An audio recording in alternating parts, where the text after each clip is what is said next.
Margaret Hargrove handed her daughter-in-law a serving dish in front of the entire family like it was the most natural thing in the world. "Nora, be a dear and bring this to the table." 12 people watched. Nobody said anything. Nora took the dish. Her face stayed even. Her hands stayed steady. 2 years of practice.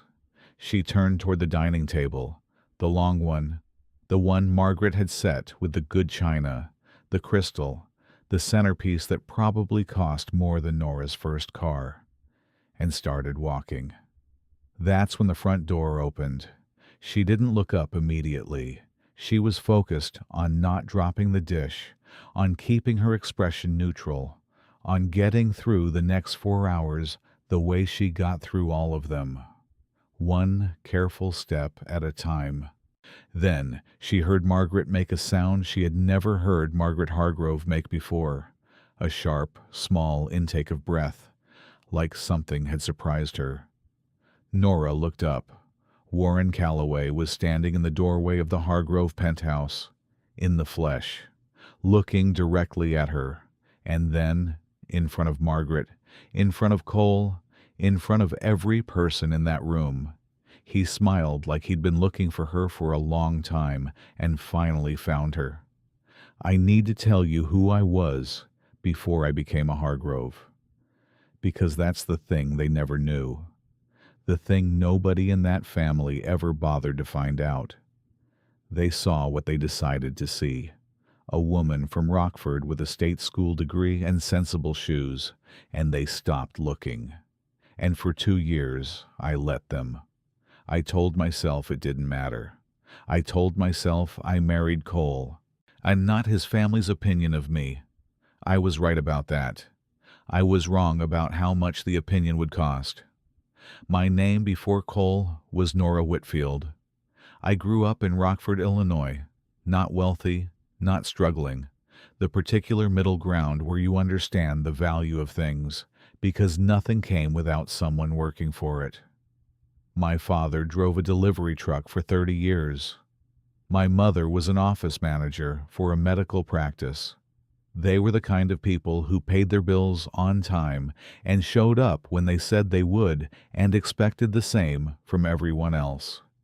I was the first person in my family to get a graduate degree. Northwestern, on a partial scholarship, I supplemented with 2 part-time jobs and a lot of early mornings. I studied business strategy because I was good at seeing how things fit together. The patterns underneath the numbers, the logic underneath the decisions. My thesis advisor told me in my second year that I thought like someone who'd been doing this for 20 years. I was 24. After Northwestern, I went to work for Meridian Consulting Group, a mid-sized strategy firm in the Loop. Not the flashiest name in Chicago consulting, but serious work with serious clients. I spent 6 years there. Made senior strategist at 29, which was fast enough that people noticed. I was good at what I did in the specific way that doesn't make a lot of noise. I didn't need the credit. I needed the problem solved. My clients knew the difference. I met Cole Hargrove at a work event. His family's company was a peripheral client of Meridian's. Nothing I worked on directly, just enough overlap to put us in the same room at a Thursday evening reception at the Langham. He was charming in the easy way of men who have never had to work very hard at being liked. He asked questions and seemed to actually listen to the answers, which was rarer than it should have been. We dated for a year and a half. He was good to me. Genuinely, I believe that. He still is, in his way. The problem with Cole was never cruelty. The problem with Cole was the complete absence of spine when it came to his family, a thing I understood intellectually before the wedding and experienced physically after it. The Hargroves were old Chicago money, not the kind that showed up in tech news or startup profiles, but the quiet kind. Now, the kind that had been accumulating for 3 generations through commercial real estate and investment portfolios, and the particular social architecture of families who had always known each other. Gerald Hargrove, Cole's father, was a courteous man who communicated primarily in golf metaphors and made major decisions by doing nothing until the moment had passed. His wife, Margaret, was the actual center of gravity of the family, the one who decided things, enforced things, maintained the standards that kept the Hargrove name what she believed it to be. Margaret had opinions about what a Hargrove wife should look like, should come from, should know how to do. I didn't match any of them. The penthouse was on the 42nd floor of a building in the Gold Coast, the kind of Chicago address that announced itself without trying. Floor-to-ceiling windows with a view of the lake that turned the city into something abstract and beautiful at night. Everything inside was pale and expensive. Cream walls, marble surfaces, the kind of furniture that looked uncomfortable, and probably was. Fresh flowers that someone else arranged, a kitchen that Margaret used primarily to direct other people in. I'd been in this apartment 40 or 50 times since the wedding. It never felt like a place I was welcome. It felt like a place I was evaluated. That evening, a Saturday in late fall, the sky outside already dark by 5, the lake invisible beyond the window lights, was Margaret's quarterly family dinner. She held them 4 times a year with the particular commitment of someone who believed the ritual was doing something important for the family. Everyone came. Gerald and Margaret, Cole and me, Brooke and her husband Davis, Tess, who was 26 and still nominally figuring out her next step, Aunt Patricia, who made comments about everything and meant well by about half of them, and a rotating cast of family-adjacent guests whose purpose I was never entirely clear on. Tonight, there were 2 extra guests. I didn't know who until we arrived.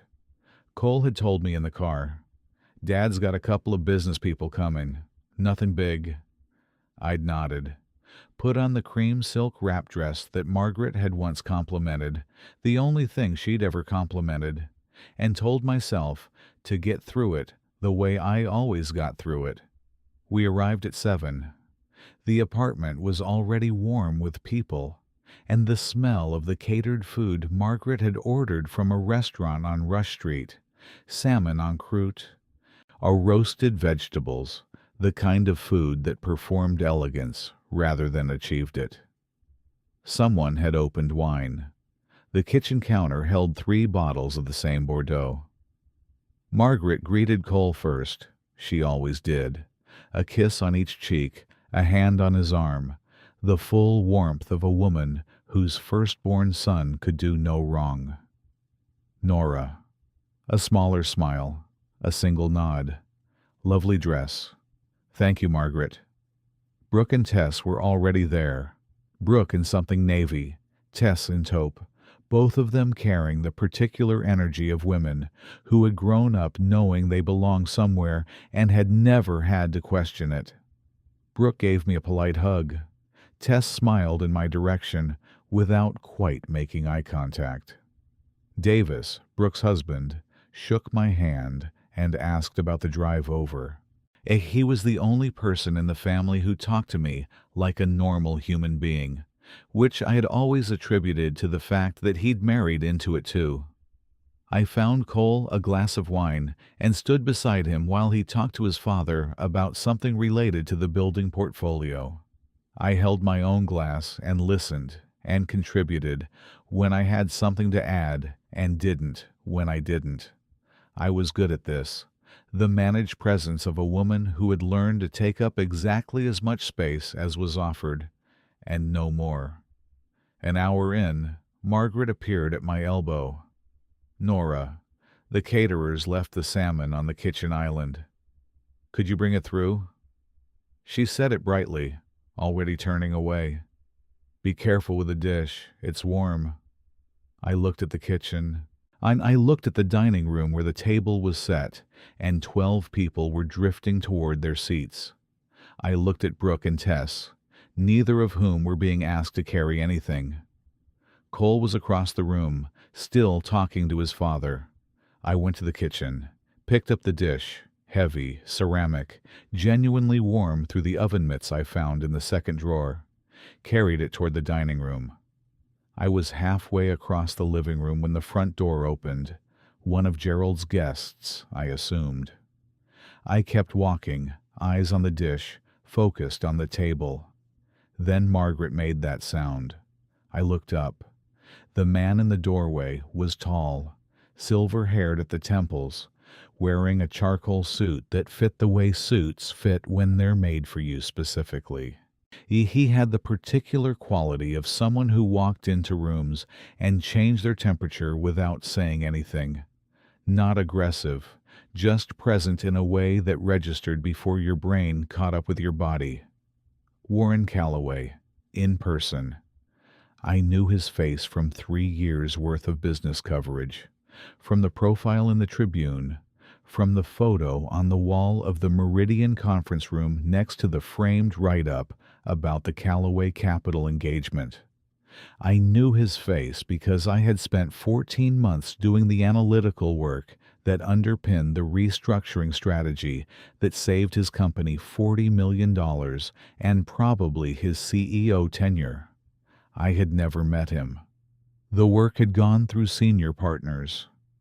My name had been on the internal documents, but not the client presentations. That was how it worked at Meridian. The partners took the meetings. The senior strategists did the actual thinking. He didn't know me, or at least, that's what I assumed, in the 2 seconds I had to think before his eyes found me across the room. He looked at me. Really looked. The way people look when they're recognizing something, not just seeing it. Then he smiled, and said loud enough for everyone in the room to hear, "Nora Whitfield, I have been trying to find you for 8 months." The room went completely still.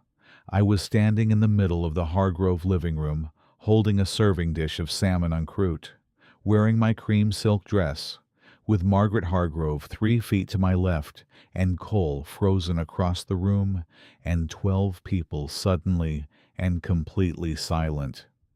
My hands were steady. My face was calm. Inside, something that had been very quiet for a very long time sat up straight. The first thing I did was set the dish down, not dramatically, not as a statement. I just walked the remaining 6 feet to the dining table and placed it in the center, between the candles and the wine bottles, exactly where it was supposed to go. My hands were still steady. The oven mitts went on the edge of the table. Then I turned around. Warren Calloway had moved into the room. Gerald was beside him now, doing the handshake and shoulder grip thing he did with people he wanted to impress, talking at a volume that suggested he was performing for the room as much as addressing his guest. But Warren wasn't looking at Gerald. He was still looking at me, with the patient focus of a man who had asked a question and was waiting for the answer. "I'm sorry," I said, because it was the only thing that came out. "I think you might have me confused with Nora Whitfield, Northwestern Graduate Program, Meridian Consulting, Senior Strategist on the Callaway Capital Restructuring Engagement." He said it the way people recite things they've reviewed many times. The white paper on the subsidiary divestiture strategy, the merger risk analysis that flagged the Eastbrook acquisition 2 months before it went sideways. He paused. "That was you." The room was very quiet. Cole had stopped moving entirely. He was standing next to his father with his wine glass halfway to his mouth, looking at me like I was a stranger who had borrowed his wife's face. Margaret's expression was the one I'd spent 2 years trying to decode. The careful, or composed look she wore when something had happened that she hadn't planned for and was busy rearranging her understanding of. Brooke and Tess had gone still in the way of women who were paying very close attention while appearing to do nothing of the sort. That was me, I said. But I was part of a team, the partners. The partners presented it, Warren said. I know who built it. Something shifted in his expression, not unkind, just direct. I've been trying to find you since I found out you'd left Meridian. I had your last name. I didn't have a current contact. I left about 2 years ago, I said. I know. Right around when the Eastbrook analysis proved out. He looked at me steadily. You were right about everything, by the way. Every single call. The salmon was getting cold. The candles were burning. Somewhere behind me, now I could hear the particular silence of people trying very hard not to react visibly to something they were reacting to enormously. I didn't look away from Warren Calloway. Thank you, I said. That's good to know. Dinner was the strangest meal I'd eaten in 2 years of Hargrove family dinners. We sat, Gerald at the head, Margaret at the foot, the family arranged in its usual order, with Warren placed to Gerald's right, the position reserved for the most important guest. I was, as always, seated in the middle of one side, between Cole and Aunt Patricia, the particular placement of someone who existed adjacently to the important conversations rather than inside them, except that Warren Calloway kept talking to me. Not exclusively. He was a skilled social operator, the kind of man who could hold multiple conversations and make each person feel attended to. He talked to Gerald about the real estate market. He asked Brooke about her charity work in a way that suggested he'd done brief research before arriving. He was charming and easy and completely at home in a room full of people he'd just met. But every few minutes, he'd turn to me with a follow-up to something we'd been discussing, or a question that picked up a thread from earlier, and the conversation would deepen again before branching back out. The Eastbrook situation, he said at one point, when a broader table conversation had broken into smaller ones. I have always wondered, at what point did you see it? The debt structure in the preliminary filing, I said. The leverage ratio didn't match the revenue projections. They were counting on growth that the market data didn't support. He nodded slowly. Our internal team missed it completely. Your internal team was close to it, I said. That's harder. You needed someone outside it to read it cold. Is that what you told the partners? More or less. He was quiet for a moment, turning his wine glass slightly. What are you doing now? I felt Cole shift slightly beside me. I do some consulting work, I said carefully. Smaller clients. I've been flexible the last couple of years. Warren looked at me. Just briefly. Just long enough to register something. He didn't push. Flexible, he said. I see. I want to be honest about something. The 2 years between leaving Meridian and that dinner were not what I'd planned. And I left the firm because Cole's family company needed restructuring. Not the kind I'd done professionally, but the internal kind, the management of a transition nobody was handling well. And Cole had asked me, quietly and with genuine need in his voice, if I could step back for a while and help. His father was pulling back from the business. The transition needed someone who understood the numbers and the people simultaneously. Cole didn't have that skill set. He knew it. I did it because I loved him, and because the work was actually interesting, and because I told myself it would be temporary. Temporary had become 2 years. In that time, I had reorganized the Hargrove portfolio management process, identified 3 underperforming assets that were subsequently sold at a net gain, and quietly drafted the operational framework their current property manager was using without knowing I'd written it. None of this was visible to the family. Gerald knew, vaguely, that things were running better. Cole knew, and was grateful in the specific way of people who benefit from your work without fully registering the cost of it to you. Margaret did not know. Margaret had never asked. What Margaret saw was a daughter-in-law who had left her career for reasons that seemed, from the outside, to be about not being able to keep up with it, and was now available to carry serving dishes and agree with things and take up a manageable amount of space at family dinners. I had let this picture exist because correcting it required a conversation I hadn't had the energy for. The work I was doing was real and useful. I knew my own value. I told myself I didn't need the family's understanding of it. Sitting at that dinner table, watching Warren Calloway talk to me like I was someone worth talking to, while Margaret watched from the other end with an expression I'd never seen on her face before, something between recalibration and the beginning of discomfort. I thought about the cost of that decision, not with regret exactly, more like finally seeing the full size of something you'd been standing too close to. After dinner, when the table had been cleared and Gerald had steered Warren toward the living room for what was clearly going to be a business conversation over scotch, I slipped into the kitchen on the pretense of helping with the plates.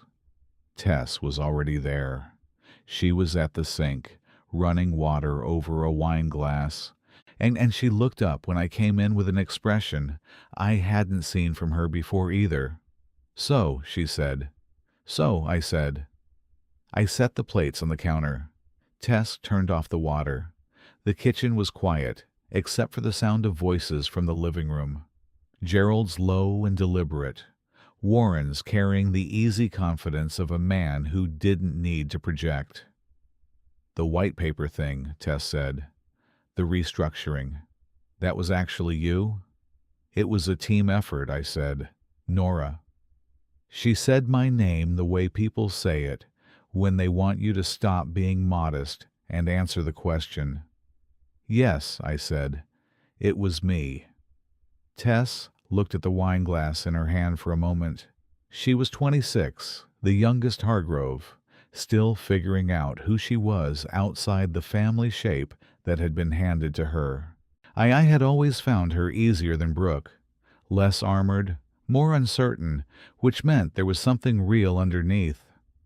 "I didn't know you did that kind of work," she said. "Nobody asked," I said. Not sharp, just true. She set the glass down, looked at me directly for the first time in recent memory. "I'm sorry," she said, quiet, a little awkward, but real. I nodded, let it land. "Tess." Margaret's voice, from the kitchen doorway. We both turned. Margaret was standing there with the particular composed expression she wore when she'd witnessed something she was still processing. Her eyes moved from Tess to me and back. "Go join the others," she said to Tess. "I'll handle the kitchen." Tess went. I started to follow. "Nora." Margaret's voice stopped me. "Stay a moment." I turned.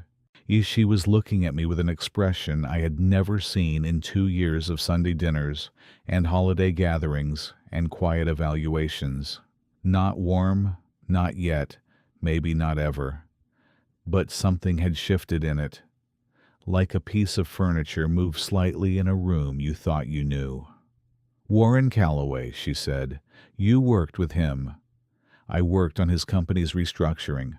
I never met him directly until tonight. "And the work you described, the analysis." She paused. "That's what you did before." "That's what I do," I said, present tense, deliberate. Something moved across her face. She turned toward the counter, picked up a dishcloth, set it down without using it. "Cole never told me the specifics," she said finally. "Cole doesn't know all of them," I said. The kitchen was very quiet. Margaret turned back. They looked at me for a long moment, the full, direct version of the assessing look she'd given me 100 times, except something in it was different now, less conclusive, more like a question that had opened up in a place where she'd thought the answer was already settled. She didn't say anything else.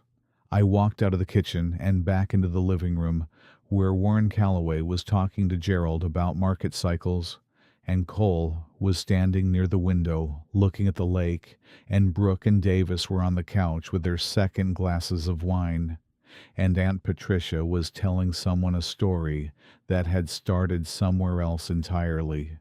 Cole looked up when I came in. I crossed the room to him. He handed me my wine glass. His eyes moved over my face with something careful in them. "Why didn't you ever tell me about the white paper?" he said, low, "just for me." I took a sip of wine, looked at the lake through the floor-to-ceiling glass. "You never asked," I said. He didn't have an answer for that. Neither of us said anything else for a moment. The city moved below us, indifferent and bright, all those other lives carrying on. Something between us had shifted too. I could feel it. Not broken, shifted. Like something that had been tilted, finally finding level. I didn't know yet what Cole would do with it, but I knew, standing at that window with my wine glass and the city below me, that I was done fitting myself into the space the Hargroves had decided I occupied. Whether they were ready for that or not. Warren Calloway asked for my card before he left. I didn't have one. I hadn't carried business cards in 2 years. Another thing that had quietly disappeared, along with the Meridian email address and the title on my LinkedIn that I kept meaning to update and never did. I told him I'd write down my number. He handed me his phone without hesitation, the way people do when they're used to things happening efficiently. I typed my number in, handed it back. He looked at it, looked at me. "Expect a call this week," he said. "I have a project I want to talk to you about." "Okay," I said. Gerald was standing 3 feet away, watching this exchange with the expression of a man trying to recalculate something in his head without showing the math. Cole was behind me. I could feel him without turning around. The particular weight of his attention, that which had been on me consistently since Warren said my name across the living room. Margaret was at the other end of the room, saying goodbye to Aunt Patricia, but her eyes moved to us once, briefly, before moving away. Warren shook Gerald's hand, nodded to the room, looked at me one more time. "It was good to finally meet you, Nora," he said. Emphasis on finally. Quiet enough to be between us, loud enough that the people nearby heard. Then he was gone. The door closed. The room breathed differently without him in it. Cole was quiet on the drive home, not the comfortable quiet of 2 people who didn't need to fill the air. The other kind. The kind where someone is working through something and hasn't decided yet what they're going to do with it. I watched the city move past my window, Michigan Avenue lit up and cold, and the lake invisible in the dark, cabs and ride-shares, and couples walking fast against the November wind. Chicago at night, doing what it always did, beautiful and indifferent and enormous. "The Calloway restructuring," Cole said finally. We were stopped at a light on Ohio Street. Yes. That was the thing that saved the company. The merger analysis. That was in the Tribune. Big deal. It was a significant engagement. You did that. I built the analytical framework. The partners took it to the client. The light changed. Cole drove. His hands were at 10 and 2, which he only did when he was thinking hard about something else. "Nora," he said. "Why didn't you ever—" "Cole." I kept my voice even. "We've had versions of this conversation. You know what I did at Meridian. You know I was senior level. You just didn't ask for specifics. I should have. Yes. He was quiet again. The car moved north. My mother didn't know, he said. Your mother never asked either. Another silence. Longer. I'm sorry, he said. It came out like something he'd been holding and had finally put down. For all of it. The last 2 years. The way they've treated you. The way I've let them. I looked at my hands in my lap. Thank you, I said. That's not enough. No, I said. It's not. But it's a start. We drove the rest of the way home without talking. Not hostile, just real. Two people sitting with the actual shape of something instead of the version they'd agreed to call fine. Warren called on Tuesday. I was at the kitchen table in our apartment, a good apartment, Lincoln Park, the one concession I'd made to the Hargrove adjacency. It was in a building Gerald owned, with my laptop open and the remnants of my morning coffee going cold beside it. I'd been working on a small analysis for one of the private clients I'd picked up over the last year, the quiet consulting work I described to Warren as being flexible. His name on the screen made my pulse tick up slightly. Not nervousness, something more like the feeling before a case opens up. The particular alertness of work that matters. I answered on the second ring. Nora. His voice was the same as in person, direct, unhurried. Do you have 30 minutes? I do. I want to tell you about what we're working on and see if it's something you'd be interested in. A pause. I'll be straight with you. I've been looking at a significant acquisition. European subsidiary of a logistics company. The deal has complications I don't love, and my internal team has been telling me it's fine for 6 months, which is exactly what worries me. You want someone to read it cold, I said. I want someone who caught what nobody else caught the last time to read it cold, he said. Yes. My laptop was open. My coffee was cold. Outside the Lincoln Park window, the November street was doing its Tuesday morning thing. A dog walker, a delivery, the ordinary texture of a city going about its business. Send me what you have, I said. I'll tell you in 48 hours whether there's something worth looking at. That's all I'm asking. Another pause. I should tell you, this isn't a small engagement. If you find what I think you might find, I'll want you on the full project. Let's see what the documents say first. That's exactly the right answer. Something in his voice, warm, briefly. I'll have my assistant send everything this afternoon. I hung up, sat at the kitchen table for a moment. Then I opened a new document on my laptop and started making notes. The files arrived at 2 o'clock. I read until midnight. Cole found me at the kitchen table at 10, surrounded by printed pages and 3 colors of highlighter, an empty coffee cup, and a half-eaten sandwich I'd made at 7 and forgotten about. He stood in the kitchen doorway for a moment, looking at the spread. Calloway, he said. Yes. He came in, made himself tea, sat across from me without asking if that was okay, which was something. The old Cole would have hovered at the edge.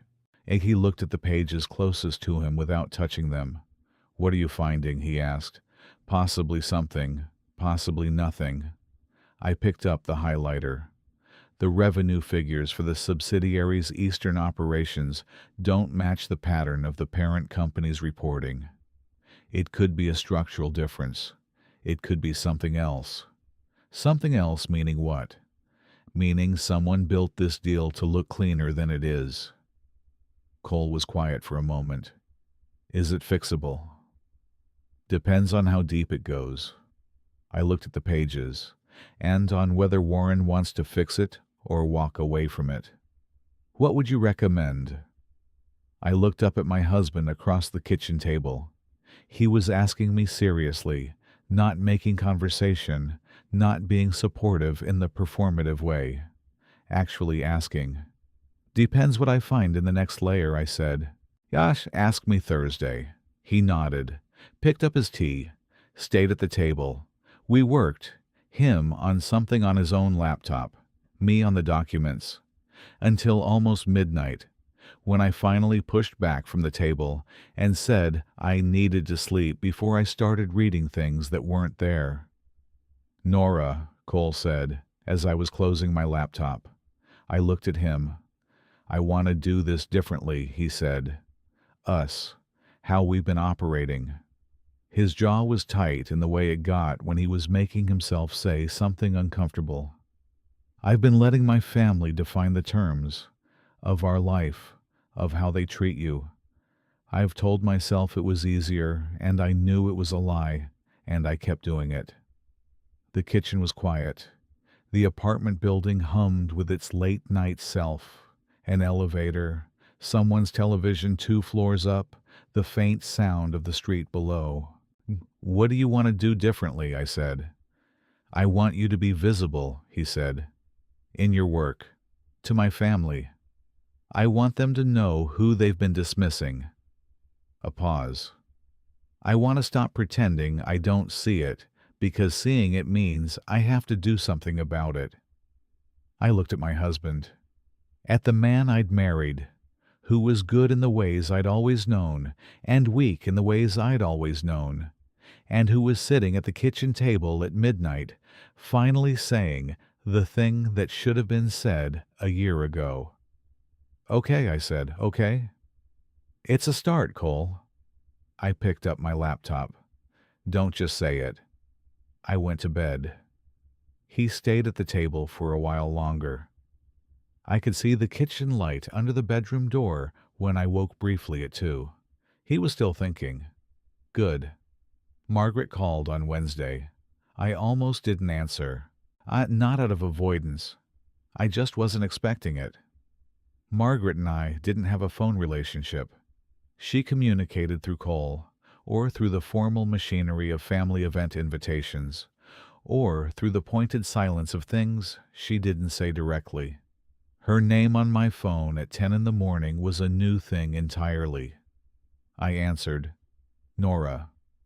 Her voice was its usual composed self, but something underneath it was different, slightly careful in a way it never was with me, because careful meant she was paying attention, and Margaret had never paid attention to me before. I hope I'm not interrupting. Not at all, I said. A brief pause. I've been thinking about Saturday evening. Another pause. About Warren Calloway and the things he said. I waited. I didn't realize, she said, then stopped. Like the sentence had more to it, but she hadn't decided how much more to let out. I know, I said. Cole should have... Margaret. I kept my voice steady. It wasn't Cole's job to explain me to you. I was there. You could have asked me. The silence that followed was the longest I'd ever heard from Margaret Hargrove. You're right, she said. 3 words. Flat, precise, costing her something. I'm going to be doing more work, I said. Going forward.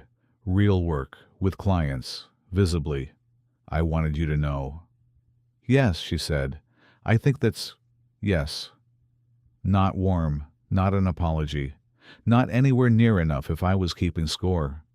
But it was the first honest sentence Margaret Hargrove had ever said to me directly. I'd take it. And I'd remember that I'd taken it, and what it cost her, and what it meant that she'd made it. Just thank you for calling, I said. I hung up, looked at my phone for a moment. Then I went back to the documents. The Eastern subsidiary's financials were waiting, and Warren Calloway needed an answer by Thursday. I had work to do. What I found in the documents was worse than I'd expected, not catastrophically, not fraud, nothing criminal that I could see.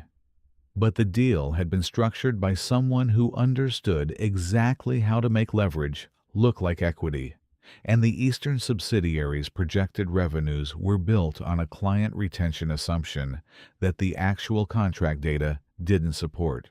And if those clients moved, and 2 of the 3 largest had renewal windows in the next 18 months, the acquisition price was off by a number that would take Warren's board approximately 4 minutes to notice and approximately 4 days to be furious about. I had it documented, sourced, and organized into a clean 12-page analysis by Thursday morning. I sent it to Warren at 8:15. He called at 8:47. "How did you find the retention data?" he said, without hello. "The contract summaries were in the supplemental appendix, page 44. I paused. "It's easy to miss if you're not looking for it specifically. My team had those documents." "I know." A beat. "They missed it." "Yes." Another beat. "You just saved me somewhere between $30 and $60 million. "The deal might still work," I said. At a renegotiated price. The underlying business isn't bad. It's the valuation that's wrong." "Can you model the renegotiation scenarios?" "I already started," I said. He made a sound that was somewhere between a laugh and something more serious. "Nora, I want you on retainer. Full engagement. Whatever you're charging, I'll double it." My kitchen was quiet. The Lincoln Park street was doing its Thursday morning thing outside. The document on my screen had 12 pages of clean, organized analysis that had taken me 3 days of focused work and felt in my hands like something I recognized, like the person I'd been before I became a Hargrove accessory. "Send me a contract," I said. "I'll have my terms to you by end of day." "Done," he said. And Nora." "Yes?" "Whatever has been keeping you from working at this level for the last 2 years," he said carefully. "I hope it's resolved." I looked at my kitchen. The table where Cole and I had sat until midnight. The window with the November street. The apartment in Gerald's building, where I'd been quietly doing invisible work for 2 years, while the Hargrove family decided I was decorative at best. "It's being resolved," I said. "Good." A pause. "Because I've already told 2 colleagues about you. Your phone is going to get busy." I smiled at my laptop screen. I'm ready for busy. Warren's colleagues called within the week. The first was a woman named Diane Purcell, managing partner at a mid-sized private equity firm in the Loop. Sharp and efficient on the phone. The kind of person who asked 3 questions and already knew from your answers whether she wanted to continue the conversation.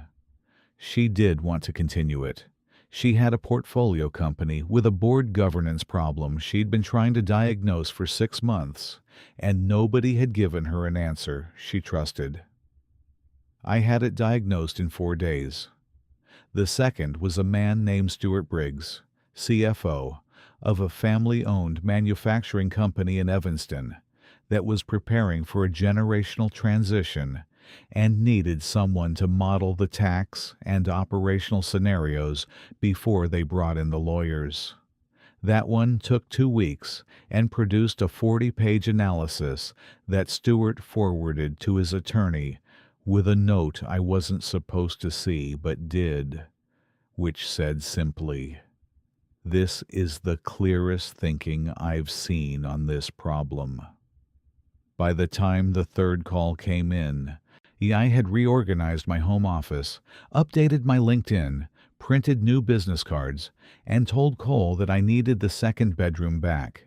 He gave it back without discussion, helped me move the boxes that had accumulated in there over 2 years, his boxes mostly, things that had migrated in the way things do when a space isn't clearly claimed. He carried them to the storage unit downstairs without being asked twice. It was a small thing. It was not a small thing. The Hargrove family noticed. Not all at once. Gradually, the way families notice things when those things start to have visible consequences.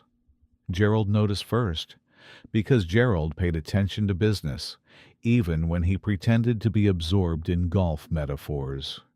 He mentioned Warren Calloway's name to Cole one evening in early December. He's something about having run into someone at his club who'd mentioned Nora's work. Cole told me about it at dinner. His tone was carefully neutral in the way that meant he was watching to see how I'd react. "What did he say?" I asked. "That you were good." Cole picked up his fork. "That Warren had told people." "Okay." He seemed surprised. I looked at my plate. "I know." Cole put his fork down. "Does that bother you? That it takes them hearing it from someone like Warren before they—" "Yes," I said, simply. "It bothers me. And I'm not going to pretend it doesn't." He was quiet for a moment. "That's fair." "I'm not angry at Warren for telling people," I said. "I'm aware of what it means that their opinion of me changed when a powerful man confirmed what I'd been right in front of them this whole time." I picked up my wine glass. "Yeah, it's just a very clear picture." Cole looked at me. "I was part of that picture." "Yes." He didn't deflect, didn't qualify, just sat with it. That was new. That was Cole doing what he'd said he was going to do, not just saying it, but sitting in the actual discomfort of it. I noticed. I didn't say anything about noticing, but I noticed. Margaret invited me to lunch. Not a family lunch, just the two of us, at a restaurant on Oak Street she liked, the kind of place with white tablecloths at noon and a prix that assumed you weren't looking at the prices. She was already there when I arrived, seated at a corner table, a glass of sparkling water in front of her, wearing the particular armor of a woman who had chosen her outfit carefully for a meeting she'd been thinking about for a while. I sat down. The waiter came. We ordered. Margaret waited until he left before she spoke. "I want to understand something," she said, direct, no warm-up. "The work you did for the family company, the last 2 years. Cole told me there was analysis, portfolio restructuring." "Yes."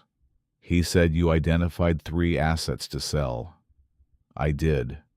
The Waukegan property, the retail strip in Wilmette, the parking structure on Wells." "Yes." She was looking at me with the focused attention of someone who had done their own homework. "Those 3 sales returned the portfolio to positive cash flow for the first time in 4 years. I know. Gerald didn't know it was you. Cole knew. Gerald didn't." She folded her hands on the table. "I didn't." I held her gaze. "No." Margaret looked at her water glass, then back at me. Why didn't you say anything?" "Because I was asked to help quietly," I said. "Cole needed it handled without making his father feel like the company needed saving. I understood that. I did it that way because it was the right call for the situation." "You protected Gerald's pride." "I protected Cole's relationship with his father," I said. "Which is different." Something moved across Margaret's face. She picked up her water glass, set it down without drinking. "I've been unkind to you," she said. Not an apology exactly.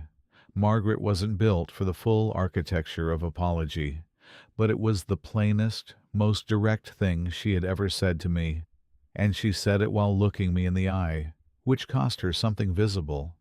"Yes," I said. "You have." "I had a picture of what Cole's wife should be," she said, "where she should come from. What she should—" "Look like," I said. She stopped. "Sound like," I said. "Come from."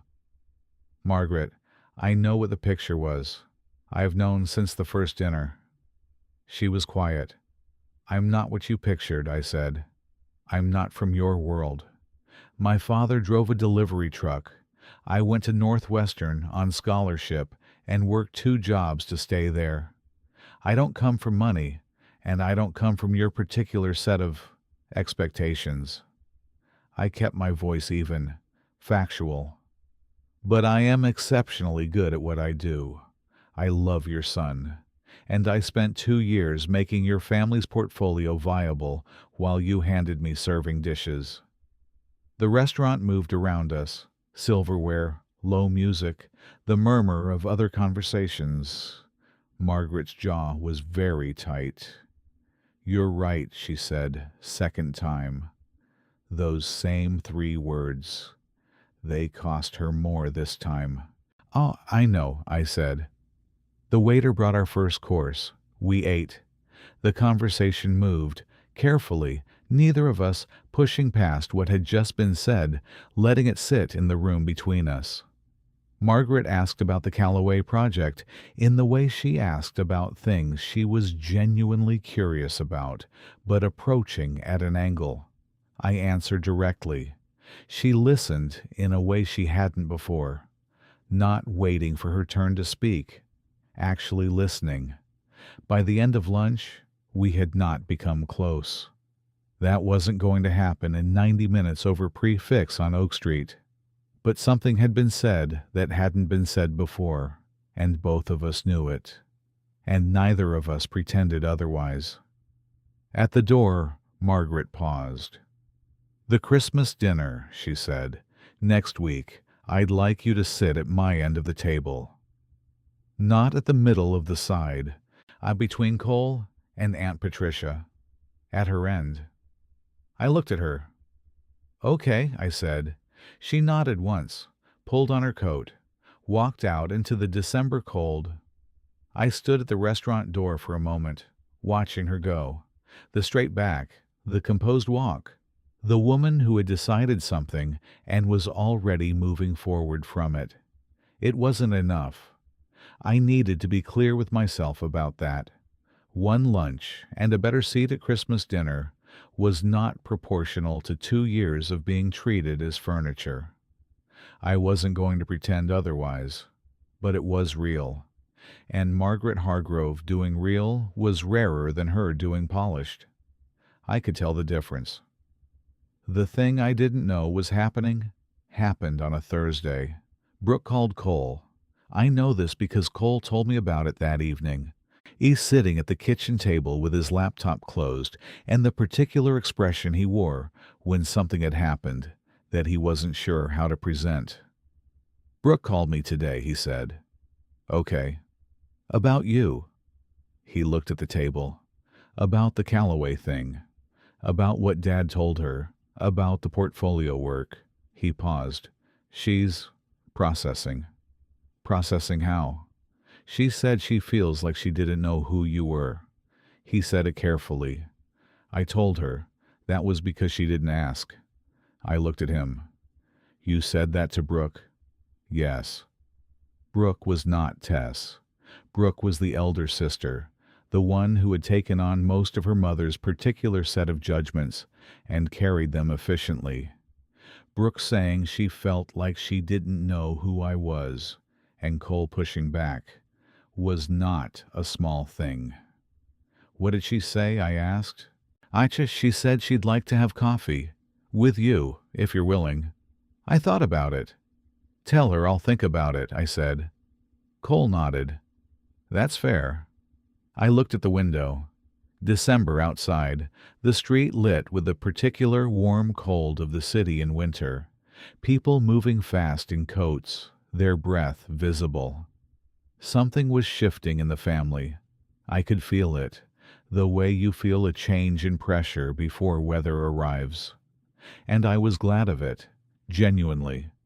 But I also knew, with the clarity that had been building since Warren Calloway walked through Gerald's door and said my name, that I was done waiting for the Hargroves to decide who I was. I decided that for myself. The only question now was what I was going to do with it. The answer came from an unexpected direction. Stuart Briggs, the Evanston manufacturing CFO, called on a Friday afternoon with a question that had nothing to do with the transition analysis. "I heard you're working with Warren Calloway," he said. "On a project, yes. I want to ask you something, and I need you to tell me honestly if it's out of line." A pause. "Have you thought about your own firm?" I was at my desk in the second bedroom. The window faced north. The December light was flat and pale, and the street below was quiet. "Tell me what you mean," I said. "I have 3 colleagues who need exactly what you do," Stewart said. "Not a big firm, not a team of 20 associates, someone who actually reads the documents and actually thinks about them and tells you what's real." He paused. "You could build something. Small, serious, your name on the door. I'd be your first client." My hand was still on the desk, my name on the door. "Let me think about it," I said. I hung up. Sat at my desk. The pale December light came through the window. From somewhere in the apartment, I could hear Cole moving around in the kitchen, the ordinary sounds of a Thursday evening. My name on the door. I opened my laptop. I started making notes. I didn't sleep well that Thursday night, not because anything was wrong. That was the strange part. Nothing was wrong. For the first time in 2 years, the pieces of my life were moving in the right direction, visibly, with momentum I could feel. Warren's retainer. Diane Purcell's follow-up call scheduled for next week. Stewart's question sitting in my chest like something warm and slightly terrifying. My name on the door. I lay on my side of the bed, listening to Cole breathe, and stared at the ceiling, and let myself actually feel the size of what was in front of me instead of managing it from a careful distance. Here is what I felt. Scared. Not of the work. Never of the work. The work was the thing I trusted most about myself, the one area where I had never needed anyone to confirm my value, because I could see it clearly in the results. The Calloway analysis, the Hargrove portfolio, the Briggs transition model. These were real things I had built with my own thinking, and they were good, and I knew they were good. What scared me was something else. What scared me was the version of myself that had let 2 years pass. That had accepted the space the Hargroves offered and folded herself into it because the alternative, pushing back, insisting on being seen, and having the direct conversation with Cole that we finally had at midnight at the kitchen table, felt like too much, too loud, too much trouble. I had told myself it was strategic, temporary, that I was choosing my battles. What it actually was, I understood lying in the dark that Thursday night, was fear of exactly what was happening now. The exposure, the visibility, the inability to control how people saw you once you stopped managing their perception from behind a carefully maintained smallness. I had made myself small because small felt safe, and safe had cost me 2 years. I didn't want to do that anymore. I got up at 5:30, made coffee, sat at the kitchen table in the dark with my laptop, and started building the framework for what a small, independent strategy consultancy would actually look like. And by the time Cole came out at 7, there were 12 pages of notes, and my coffee cup was empty, and I had the particular bright-eyed exhaustion of someone who hasn't slept but doesn't care. He looked at the screen, looked at me. "How long have you been up?" he said. "A while." He made his own coffee, sat across from me, looked at the notes without reading them. "Tell me." So I told him. Cole listened the way he'd been learning to listen, without interrupting, without reframing it around himself, without the subtle redirection I'd felt in him for 2 years, whenever my professional world came up in conversation. He listened like the information mattered to him, because it mattered to me. When I finished, he was quiet for a moment. "Stewart Briggs said he'd be your first client," he said. Yes. Warren would presumably follow." "I think so." "And Diane Purcell." "Potentially." He looked at his coffee cup. "You'd be good at it," he said. "Running your own thing. You're better without the institutional overhead. I've seen you work this last month, and Nora, you're different. You're completely different." "I'm the same," I said. "I'm just not managing how much of it you see." He looked at me. "That's worse," he said quietly. "I know." He was quiet for a moment. "What do you need from me?" he said. "Not what are you going to do, or are you sure, or have you thought about the timing? What do you need from me?" Like my answer was the starting point, and his job was to work from there. On my chest did something that had been doing things more frequently lately. A warmth that was careful and real, and not entirely healed, but present. Like something coming back slowly after a long winter. "I need you to keep doing what you've been doing this past month," I said. "And I need you to have a direct conversation with your mother about the Christmas dinner." He looked up. "What kind of conversation?" "The kind where you tell her that the seating arrangement she offered me is something you should have insisted on 2 years ago," I said. "Not me asking for it. You telling her it should have always been that way." He held my gaze. "Okay," he said. "Cole." I leaned forward slightly. "Don't just say it." The corner of his mouth moved, something almost wry, almost sad. "I know," he said. "I'm going to call her today." He called her. I wasn't in the room. I was in the second bedroom. My office, definitively mine now, the box is gone. My desk facing the north window. Working through the Calloway renegotiation model when I heard his voice from the living room. Low, steady, the specific cadence of a conversation he'd prepared for. I couldn't make out words. I didn't try. He was in there for 22 minutes. I know because I checked the time when he started and checked it again when I heard him hang up. He appeared in my office doorway. "Done," he said. "How did it go?" She was quiet. He leaned against the door frame. The way she gets when she's absorbing something. She didn't argue. Did she push back at all? She said she'd already been thinking about it. A pause. She said the lunch with you had given her things to think about. I turned back to my screen. Good. "Nora." His voice was different. "She asked me something." I looked at him. "She asked if you were staying." He said it carefully. "In the family. In the marriage." He looked at the wall beside my door frame. I told her that wasn't her question to ask, that it was between us. The office was very quiet. "What's your answer?" I said. He looked at me directly. "I want you to stay. I want to be someone worth staying for." His jaw was tight. "Those aren't the same thing, and I know they're not the same thing. The second one is on me." I looked at my husband in the doorway of the office I'd reclaimed, the man I'd married, who had been passive in ways that had cost me real things, and who was, slowly, genuinely, without performance, trying to become someone different. "Ask me again at Christmas," I said.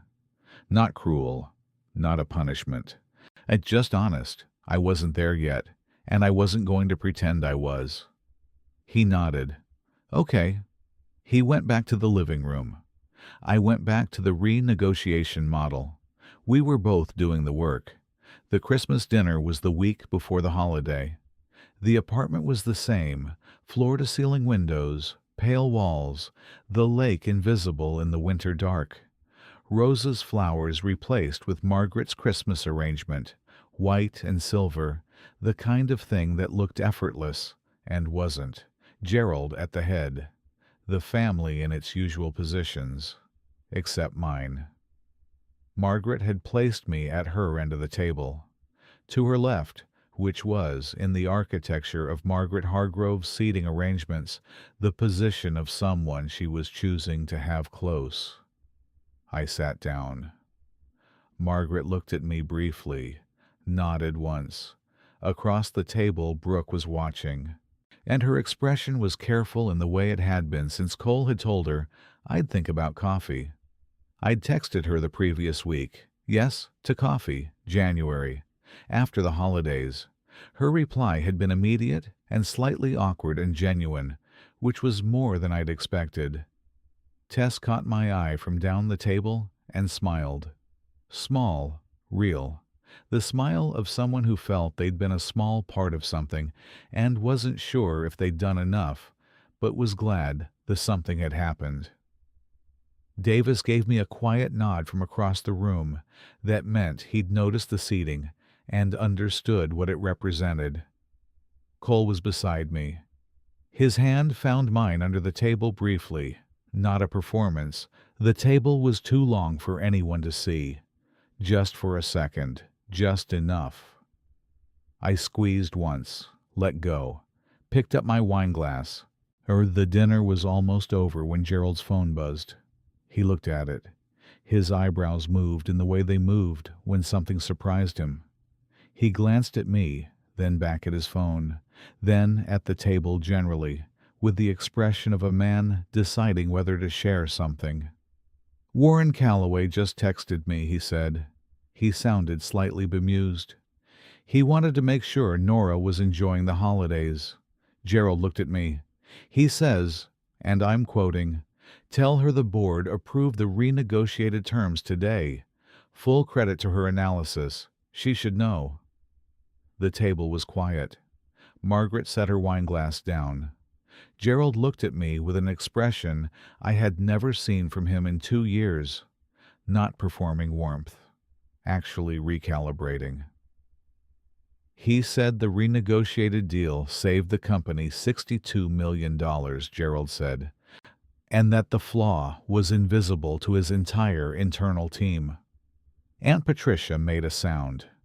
Brooke's husband Davis nodded slowly, like he'd expected something in this direction, and was glad it had arrived. Tess looked at her plate, then at me, then pressed her lips together against a smile she was trying to keep appropriate for the setting. Cole was very still beside me. I looked at Gerald, then at Margaret. Margaret was looking at me with the expression she'd had at the restaurant door. Something decided, something moving past the point of recalibration into the territory of actual change.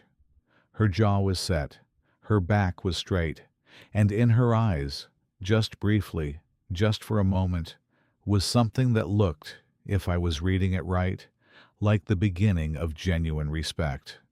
Not performed, not socially required, real.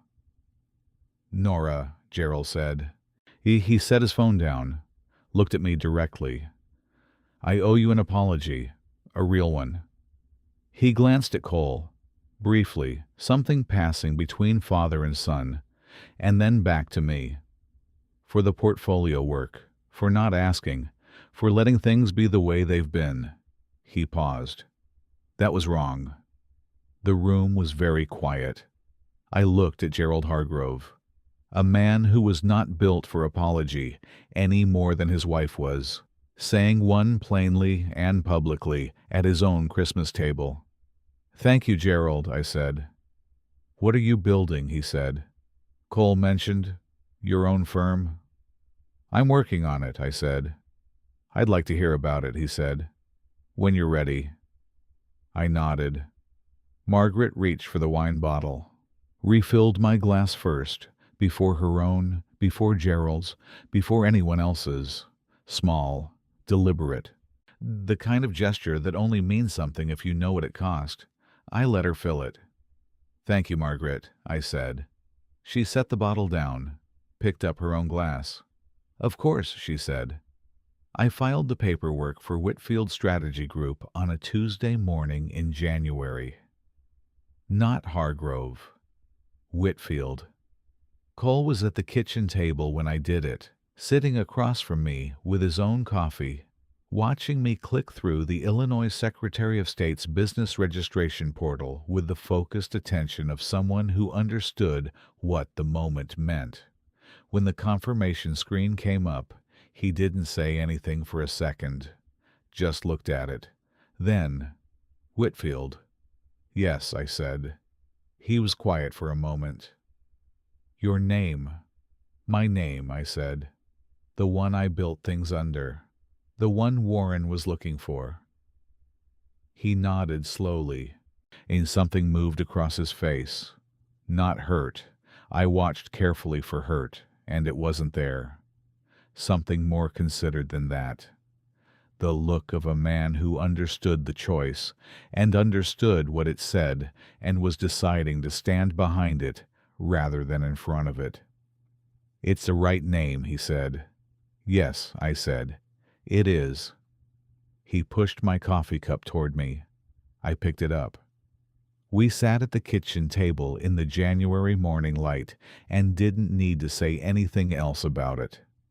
Stuart Briggs signed the first client contract on a Wednesday.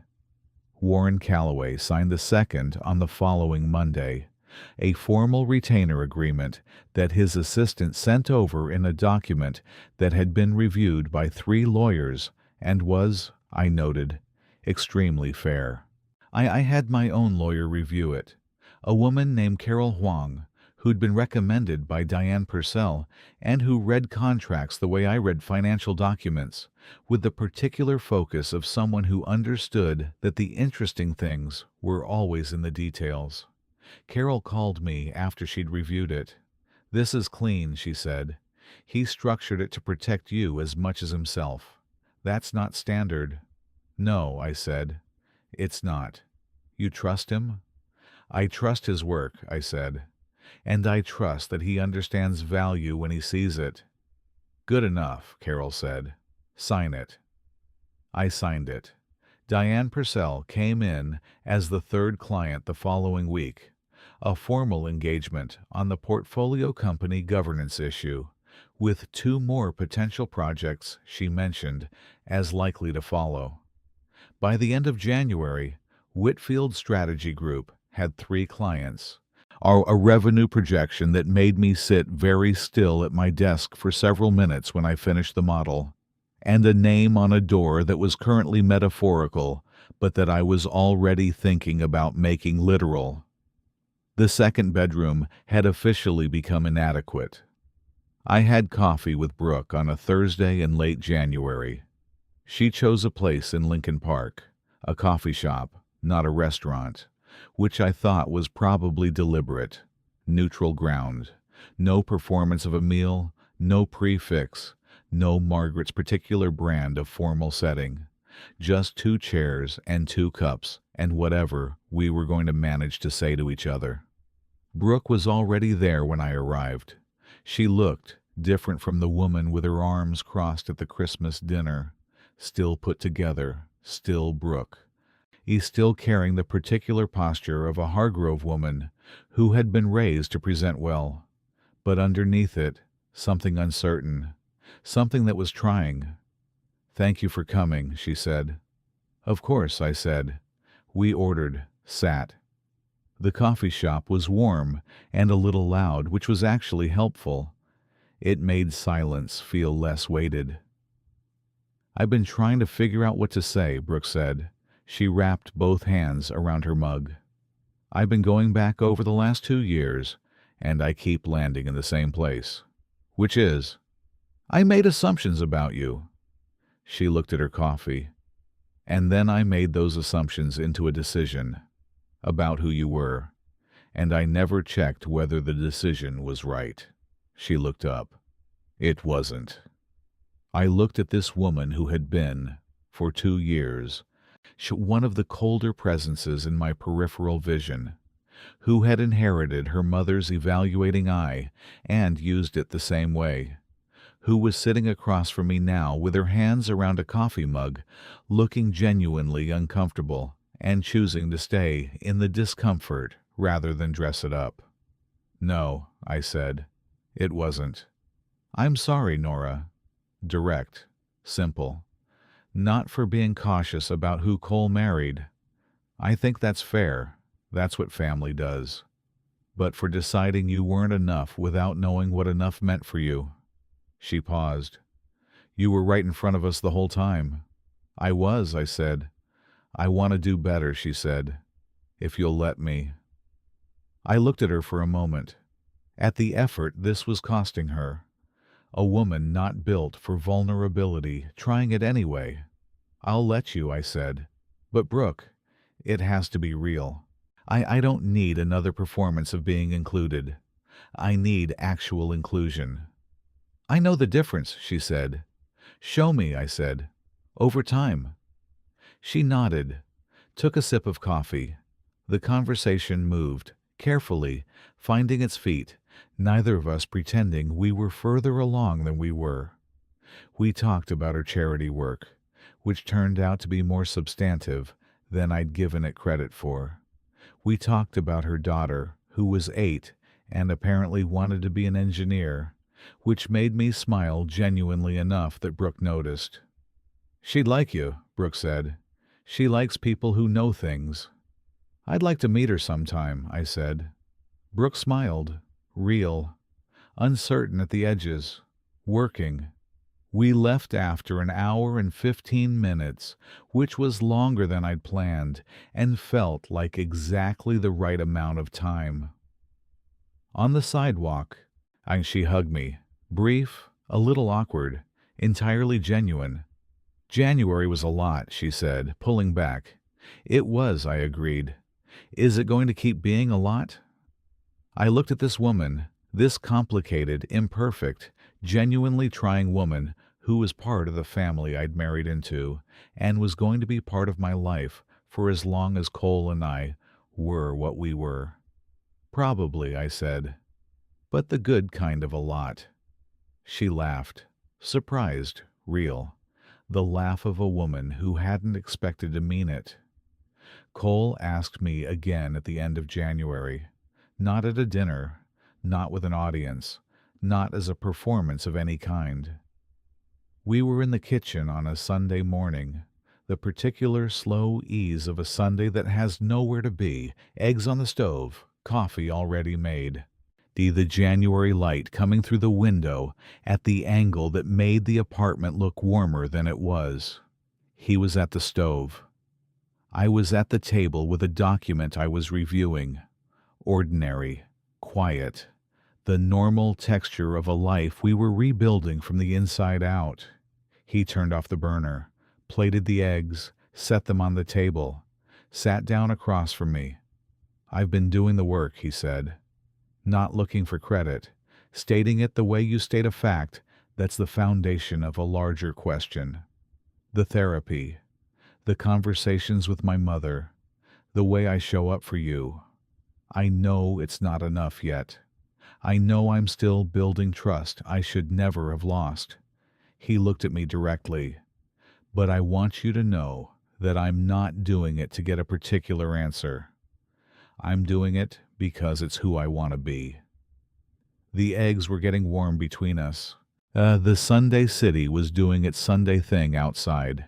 I looked at my husband, at the man who had stood at a window 2 months ago and said your mother handed me serving dishes while he watched, and who had been, since then, doing the uncomfortable and unglamorous work of being better. Not perfectly, not without backsliding, but genuinely, consistently, in the ways that only show up over time. I'm staying, I said. His shoulders dropped slightly, just enough that I saw the release of something he'd been carrying. We're doing this differently, I said, going forward. That's not negotiable. I know. I'm not managing my visibility in our life anymore, in your family, in my work, any of it. I don't want you to, he said. I haven't wanted that. He stopped. I was afraid of the gap. Between how my family saw you and who you actually were. I thought if it got too visible, it would cause problems, I said. Yes. It caused problems anyway, I said. Just different ones. Ones that cost you more. I know that now. He looked at the table. I knew it before. I just wasn't brave enough to act on it. I picked up my fork. Be brave now, I said. That's all I need. He picked up his fork. We ate our Sunday eggs in the January light. Not perfect, not resolved into some clean new version of ourselves. Just two people who had told each other the truth and were choosing to stay in the room with it. That was enough to build on. That was actually everything. The office space was on the 14th floor of a building on Wacker Drive. Not large, not flashy, in the right size for what Whitfield's strategy group was right now, and with room to grow into what it was going to be. 2 private offices, a conference room that seated 8, a reception area I didn't need yet, but would. I signed the lease on a Friday afternoon in February. Warren had offered to invest. I'd said no, cleanly, without drama, in the email that also thanked him for the offer. He'd replied, "Understood. The offer stands when you change your mind." I hadn't replied to that one. He knew what it meant. I wanted my name on the door because it was my work. It stayed mine. On the first Monday, I took the elevator to 14, unlocked the office door, and stood in the empty space for a moment. The windows faced east, the river, the city, the particular sharp beauty of Chicago in winter, and the kind of day where the cold comes in clean and the light has no haze. My desk arrived at 10, my chair at 10:30. By noon, I had a working laptop, a coffee from the place downstairs, and the Calloway renegotiation phase, 2 documents open on my screen. Stuart Briggs sent flowers, a small arrangement card that said, "First of many." S.B. Warren sent nothing. At 4 o'clock he called. "How's the office, War?" he said. "East-facing," I said. "Good light." "Good." A pause. "The board wants to talk about Phase 3. I told them you'd need 2 weeks to look at the new materials first." "That's right." They pushed back, said 1 week. 2 weeks, I said. A beat. 2 weeks, he agreed. I told them you'd say that. I smiled at my screen. "Did you need anything else?" "No," he said. "I just wanted to hear it." "Hear what?" "You in your office," he said simply. Took long enough. I looked at the east-facing windows. Chicago in February, the river running cold and dark and constant below. The city that had been the backdrop of everything. Meridian, the Hargroves, the 2 quiet years, the one dinner that changed the shape of everything. "It did," I said. "Don't let it take that long again." "I won't," I said, and I meant it. The following spring, Margaret Hargrove attended the Whitfield Strategy Group client reception. Cole's idea, Margaret's yes, her presence in the room deliberate and unannounced. When Warren Calloway shook her hand and said, "You must be very proud," Margaret looked across the room at her daughter-in-law, holding her own in a conversation with 4 people who had all specifically sought her out. "Yes," she said. Simply, finally, she was.